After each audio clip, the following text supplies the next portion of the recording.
안녕하세요. 오늘은 진보 그리고 주식 시장 이 두 단어를 한번 이어볼까 하는데요.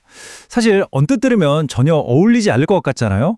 더 나은 세상을 만들고 싶은 마음이 어떻게 자본주의의 심장이라고 불리는 주식 시장과 만날 수 있는지 그 예상 밖의 동맹 관계를 지금부터 한번 파헤쳐 보겠습니다. 본격적으로 시작하기 전에 우리 이 질문부터 한번 던져볼까요? 진정으로 진보적이라는 게 뭘까요? 특정 이념에 갇히는 걸까요? 아니면 어떤 정책을 지지하는 걸까요? 아마 그 본질은요, 어제보다 더 나은 내일이 올 거라고 믿고 또 그 믿음을 구체적인 행동으로 옮기는 그런 마음가짐 아니겠어요? 철학자 존 듀이가 이런 말을 했죠. 진보는 그냥 완성된 상태가 아니라 계속해서 더 나은 상태로 나아가는 과정이라고요. 즉, 행동이라는 겁니다. 그렇다면 말이죠. 우리 삶이랑 가장 가까운 이 경제 영역에서 우리가 취할 수 있는 가장 진보적인 행동은 과연 뭘까요? 그래서 오늘 우리가 어떤 순서로 이야기를 나눠볼 거냐면요. 먼저 진보의 진짜 의미를 다시 한번 생각해보고 그 다음에 왜 투자가 가장 진보적인 행위라고 할 수 있는지 그리고 한국 시장의 아픈 현실이죠. 코리아 디스카운트 문제를 정면으로 마주한 뒤에 우리가 어떻게 미래를 바꿀 수 있는지 그 구체적인 방법까지 한번 이야기 나눠보겠습니다. 자, 첫 번째 주제입니다. 진정한 진보란 무엇인가? 보통 우리가 진보하면 뭘 떠올리죠? 그렇죠. 공정한 분배, 복지 확대 이런 것들이요. 물론 이거 정말 중요합니다. 하지만 경제 성장이 멈춰버렸는데 분배만 외치면 어떻게 될까요? 결국 한정된 파일을 두고 누가 더 많이 가져갈지 싸우는 그런 제로섬 게임이 될 수밖에 없겠죠. 케네디의 이 유명한 말처럼 말이죠. 경제라는 이 바다의 수위 자체가 높아져야 합니다. 다시 말해서 경제 성장을 통해 파이 자체를 키우는 게 지속 가능한 진보의 필수 전제 조건이라는 뜻이죠. 성장의 열매가 모두에게 공정하게 돌아갈 때 비로소 진보의 가치는 진짜 현실이 되는 겁니다. 자, 이제 오늘 이야기의 진짜 핵심으로 한번 들어가 보죠. 제가 좀 과감한 주장을 해볼게요. 주식 투자야말로 우리 같은 평범한 신인이 자본주의 사회에서 할 수 있는 가장 민주적이면서도 진보적인 행위라는 겁니다. 왜냐고요? 그건 바로 투자가 소수의 자본가뿐만 아니라 우리 모두가 기업의 주인이 되어서 그 성장의 열매를 나눌 수 있는 가장 직접적인 방법이기 때문이에요. 우리가 주식회사라는 걸 다시 한번 생각해 볼 필요가 있어요. 이게 그냥 돈을 벌기 위한 기업의 한 형태, 이게 아니고요. 혼자서는 감당 못할 거대한 위험을 여러 사람이 함께 나누어서 더 위대한 도전을 가능하게 만든 인류의 정말 위대한 발명품이거든요. 이 타임라인을 보시면 자본이 어떻게 우리 손에까지 오게 됐는지 그 역사가 한눈에 들어옵니다. 시작은 저 멀리 15세기, 지중해 상인들이 목숨을 건 무역의 위험을 함께 나누는 것에서부터였어요. 그러다 17세기 네덜란드에서는 동인도 회사가 무려 1100명이 넘는 평범한 시민들에게 투자의 문을 열어줬죠. 그리고 결정적으로 미국에서 법이 바뀌면서 회사 설립은 더 이상 소수의 특권이 아닌 모두의 권리가 됐습니다. 이 긴 역사는요, 결국 자본이 소수 엘리트의 손을 떠나서 대중에게로 흘러온 과정 그 자체인 겁니다. 많은 분들이 주식시장을 오해하는 게 바로 이 지점이에요. 누군가 돈을 따면 누군가는 반드시 잃는 제로섬 게임, 뭐랄까 도박판? 이렇게 생각하시죠? 근데 그건 정말 짧게 볼 때 얘기고요. 장기적으로 보면 훌륭한 기업들이 계속 성장하면서 새로운 가치를 만들어내잖아요. 그래서 투자자 모두가 함께 이익을 얻는 포지티브 썸 게임이 되는 겁니다. 지난 10년간 애플이나 삼성전자에 투자했던 사람들이 모두 함께 부자가 된 것처럼요. 바로 이겁니다. 이 문장이 모든 걸 말해주죠. 투자는요, 미래가 불확실하니까 두려워하면서 돈을 꽁꽁 싸면은 소극적인 행위가 아니에요. 오히려 더 나은 미래가 올 거라고 확신하고 그 미래에 내 돈을 보내는 아주 적극적인 행위인 거죠. 어떤 기업이 세상을 더 좋게 만들 것인가에 대한 가장 강력한 지지 표현, 이보다 더 진보적인 행동이 또 있을까요?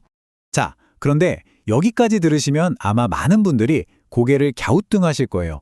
이야기는 참 이상적인데 그게 한국 시장에서 말이 되나? 네, 맞습니다. 여러분의 그 의구심이 정확해요. 이제 한국 시장의 아픈 현실, 바로 코리아 디스카운트 문제를 정면으로 한번 들여다보겠습니다.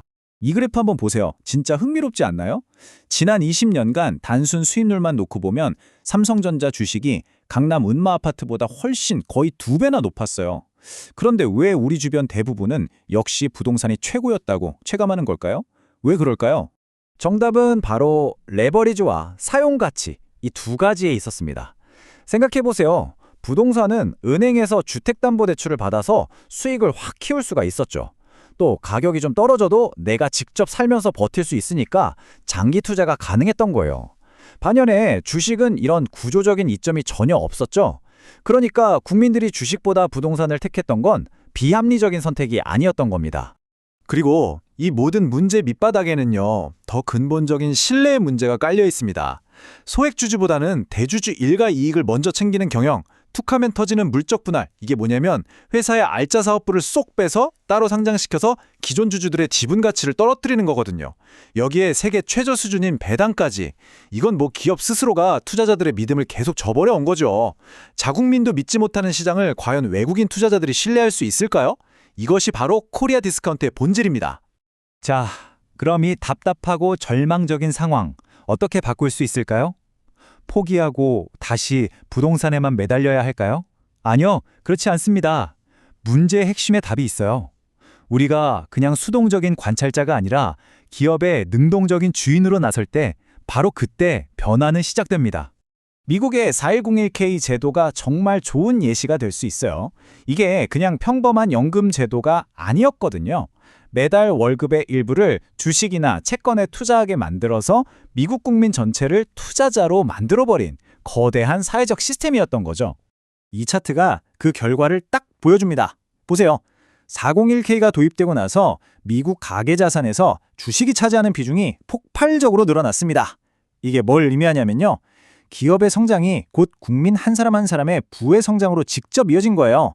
잘 설계된 정책 하나가 어떻게 투자 문화를 만들고 국가의 성장 동력을 키우는지 명확하게 보여주는 사례죠. 그래서 결정적인 포인트가 바로 이겁니다. 기업의 방향을 바꾸는 힘은 결국 누구한테 있나요? 주주한테 있죠. 진보적인 가치를 믿는 시민들이 주식시장은 더러운 곳이야 하고 외면하면 시장은 절대로 스스로 변하지 않아요. 우리가 주주가 되어서 목소리를 내야 합니다. 노동자를 존중해라, 환경을 생각해라, 투명하게 경영해라. 이런 요구를 해야 비로소 기업 경영에 이런 가치들이 반영될 수 있는 겁니다. 이제 슬슬 마무리를 해볼까 합니다. 우리는 이제 투자의 의미를 완전히 다시 생각해야 해요.